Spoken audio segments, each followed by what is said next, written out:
অন্তর্বর্তী সরকারের প্রধানের সঙ্গে দেখা করলো, তাকে কথা বলল। তারা চাইলো একটা রোড ম্যাপ। সেই রোড ম্যাপটা সরকার না দেওয়ায় বিএনপি হতাশা প্রকাশ করেছে। তাহলে কি সরকারের মধ্যে যে কথাটা সেলিম ভাইয়ের কথা এসছে যে সরকার দূরভিসন্ধি আছে, কী রকম দূরভিসন্ধি আছে বলে মনে করছেন আপনি? প্রথমত সরকারটির নাম হচ্ছে অন্তর্বর্তীকালীন সরকার, এবং অন্তর্বর্তীকালীন শব্দটা যতটা গুরুগম্ভীর, ইংরেজি শব্দটা আরও সহজ।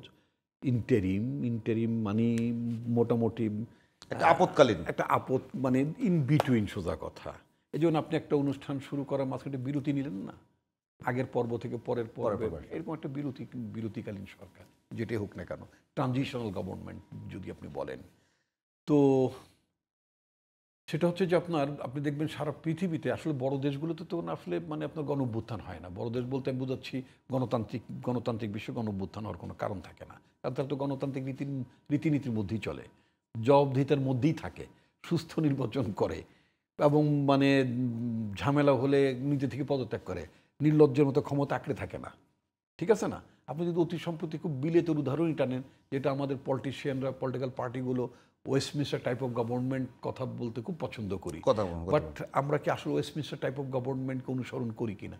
যদি আপনি দেখেন যে এই যে রিসেন্টলি ইলেকশনে আপনার লেবার পার্টি অনেকদিন পরে ক্ষমতা আসলো, বাট লেবার পার্টির আগে যে মানে আপনার কনজারভেটিভ পার্টি ক্ষমতায় ছিল, শুধুমাত্র 5 বছরের মেয়াদের মধ্যে তাদের 3জন প্রধানমন্ত্রী বদলেছে। ঠিক আছে, দল কিন্তু ক্ষমতায় আছে, প্রধানমন্ত্রী চেঞ্জ হয়ে গেছে, মানে নানান ধরনের ক্ষোভ বিক্ষোভের দলের মধ্যেই মানে আস্থা হারিয়েছেন তিনি, জনগণ সমালোচনা করেছে, আস্থা হারিয়েছেন ইত্যাদি ইত্যাদি।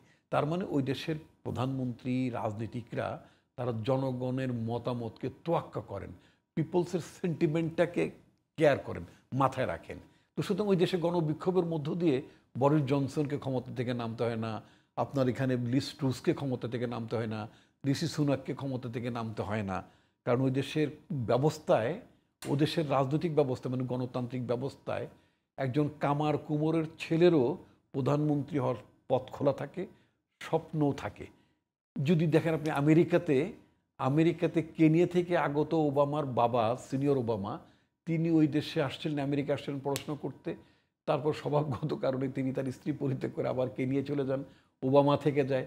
ওবামা ওই দেশের মানে আমেরিকায় লেখাপড়া করে, বাই বার্থ আমেরিকান সিটিজেন হয়ে যান, এবং তিনি কিন্তু ওই আমেরিকার সয়েলে, মাটিতে থেকে বড় হয়ে তিনি মার্কিন যুক্তরাষ্ট্রের প্রেসিডেন্ট হয়েছেন। শুধু তাই না, প্রেসিডেন্ট হওয়ার 8 বছর আগে তিনি একটা ডিএনসির মানে ডেমোক্রেটিক ন্যাশনাল কনভেনশন, সেই ডেমোক্রেটিক ন্যাশনাল কনভেনশনের মধ্যে তিনি উল্লেখ করেছিলেন, believe me, I want to the president of the United states.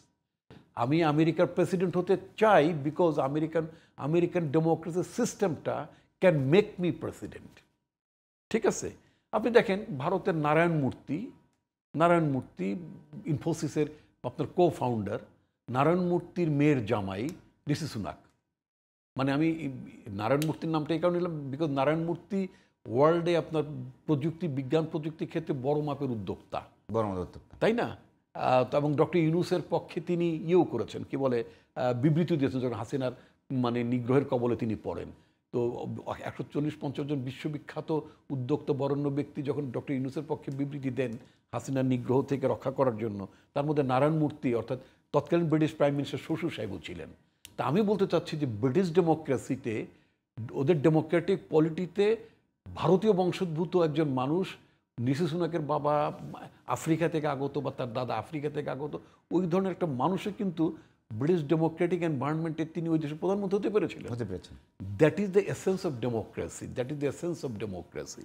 আমি যে কথাটি আপনার মানে বলতে চাই, আমি হতাশ এই কারণে, বাংলাদেশে একটা পট পরিবর্তন হয়েছে, হাসিনার দুঃশাসনের বিরুদ্ধে বাংলাদেশের মানুষ সংগ্রাম করে তাকে ক্ষমতা থেকে নামিয়েছে, শুধু ক্ষমতা থেকে নামায়নি, মানে তাকে পালাতে বাধ্য করেছে, সোজা কথা।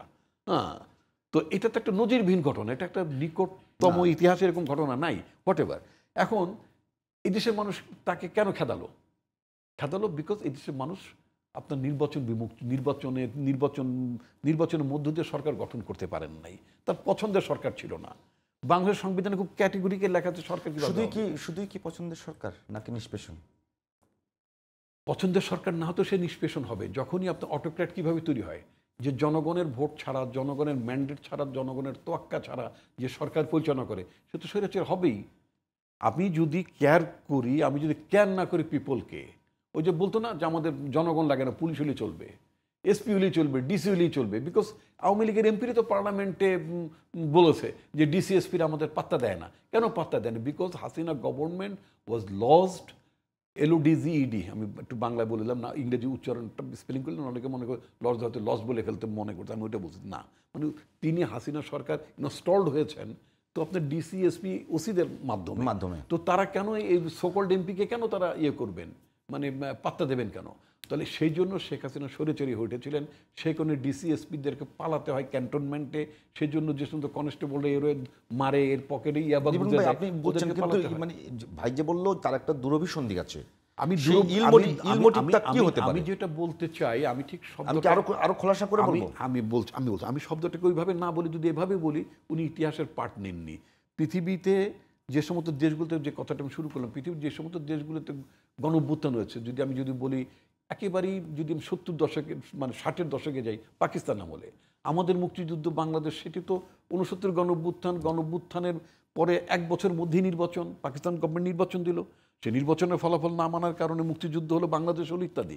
আপনি যদি বাংলাদেশের কথা যদি চিন্তা করেন, বাংলাদেশে যদি আপনি আপনার 80-র দশকে এরশাদের আন্দোলনের কথা চিন্তা করেন, 3 মাসের মাথায় নির্বাচন, 3 মাসের মধ্যেই নির্বাচন, তাই না?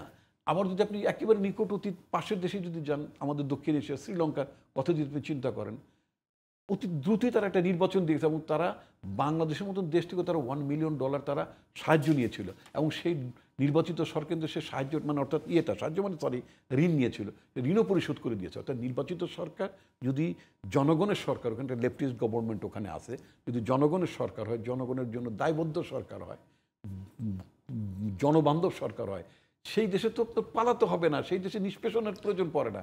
আপনি বিচার পাবেন, ন্যায় বিচার পাবেন, সুবিচার পাবেন, মানবাধিকার পাবেন, সমস্ত কিছু আপনার সরকার শুনবে। শুধু শুনবে না তারাই যারা মনে করবে আমার আপনার ভোটের দরকার নাই।